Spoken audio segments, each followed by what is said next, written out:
इस लड़के को समंदर तट पर एक विशाल अंडा मिलता है। जब वो उसको छूने लगा तो अचानक अंडे के अंदर हलचल होने लगी थी। लड़का तुरंत अपनी दोस्त को लेकर वहां आता है। अंडे को देखते ही लड़की बहुत खुश हो जाती है। फिर देखते ही देखते अंडे से एक छोटा कछुआ बाहर निकल आता है, जो कुछ ही पलों में कई गुना बड़ा हो चुका था। यह देख दोनों डरते नहीं बल्कि कछुए के साथ रहने लगते हैं और उसकी सेल पर अपने प्रेम की निशानी बनाते हैं। लड़की ने जब लड़के को मोतियों की माला पहनाई तो कछुआ नाराज हो गया था, और जब लड़का सो रहा था तो कछुआ लड़की को लेकर समंदर में चला जाता है। फिर नींद से जागने के बाद लड़का जब समंदर में देखता तो वो जोर से चिल्लाकर लड़की को बुलाता है, लेकिन अब बहुत देर हो चुकी थी। कछुआ लड़की को लेकर जा चुका था और लड़का सिर्फ देखता रह गया था। 15 साल बाद लड़का रोज समुद्र तट पर आकर ध्यान से देखता है, इस उम्मीद में कि उसे लड़की फिर से मिल जाएगी। लड़के को हमेशा यही लगता था कि लड़की समंदर के आसपास ही है, लेकिन वो हर बार खाली हाथ ही लौटता था। फिर एक दिन वो अपने दोस्त के साथ समंदर में मछली पकड़ने जाता है। जैसे ही उन्होंने जाल डाला तभी अचानक नाव जोर जोर से हिलने लगी थी। दोनों तुरंत जाल को वापस खींचते हैं और उसमें एक बहुत बड़ा छेद देखकर हैरान हो जाते हैं। अपने अनुभव के आधार पर कल्लू का कहना था कि जाल में फंसने वाला कोई साधारण जीव नहीं था। अगर इसको पकड़ लिया जाए तो वो लोग मालामाल हो सकते हैं। इसलिए अगले दिन वो फिर से उसी जगह पर आकर जाल फेंकते हैं, लेकिन तभी अचानक उनकी नाव फिर से हिलने लगी थी। यहाँ तक कि वो जीव जाल से बंधी स्टील की रस्सी को भी तेजी से खींच रहा था और ज्यादा लौट के कारण मशीन से धुआं निकलना शुरू हो चुका था। अपनी जान बचाने के लिए कल्लू भाई को मजबूरन रस्सी को काटना पड़ जाता है, क्योंकि उस जीव में ताकत बहुत ज्यादा थी। फिर लड़का एक शोधकर्ता से मिलकर सारी घटना के बारे में बताता है। शोधकर्ता का अपनी खोज के आधार पर कहना था कि समंदर की गहराई में एक सुंदर लड़की रहती है जो समंदर की रक्षा करती है। अगर कोई समंदर को दूषित करता है तो वो सुंदरी प्रकट होकर दोषी को समंदर में डुबो देती है। यह सुनकर अगले दिन वो अपने दोस्त कल्लू भाई को बताता है, जिसके बाद दोनों मिलकर एक सुपर हथियार बनाते हैं जो उस रहस्यमयी प्राणी को पकड़ने में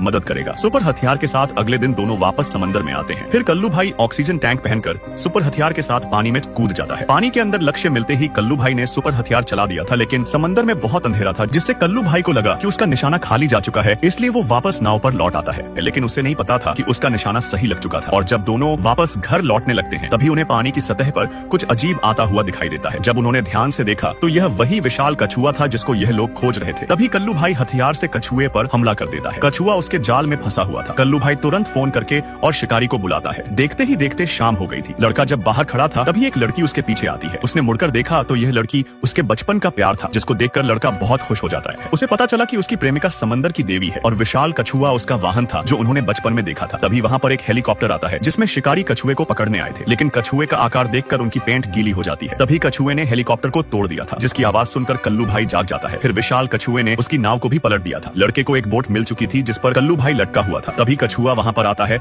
जो बहुत गुस्से में था। वो कल्लू को खींचकर समंदर की गहराइयों में ले जाता है। फिर समंदर की देवी लड़के को किनारे पर ले आती है। उसकी वजह से लड़के की जान खतरे में आ चुकी थी, इसलिए वो फिर से ना मिलने का फैसला कर चुपचाप वापस समंदर में लौट जाती है और उनकी प्रेम कहानी अधूरी रह जाती है।